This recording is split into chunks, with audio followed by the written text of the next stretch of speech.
Cancer screening క్యాంప్కి వచ్చేసిన ప్రతి ఒక్కరికి పేరు పేరున నమస్కారాలు తెలియజేసుకుంటూ, ముందుగా ఒక మాట చెప్పాలి.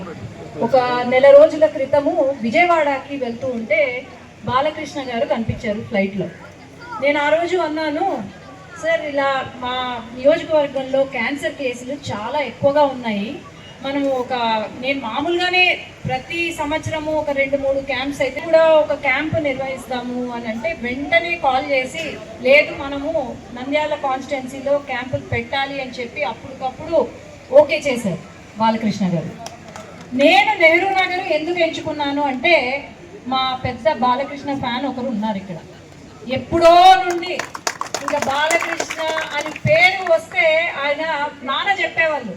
నాకు తెలిసి ఆయన పెళ్లి కూడా అంత ఘనంగా చేసుకుని ఉండడేమో.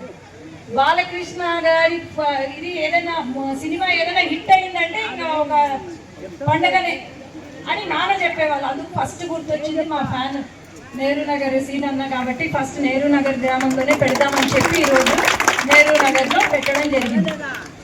ఈరోజు బసవతారకం అనే ఆసుపత్రి దేశంలోనే చాలా మంచి ఆసుపత్రి, మీరు అందరూ కూడా వినుంటారు. వాళ్ళు చేసే సేవలు కానీ బాలకృష్ణ గారికి రమణ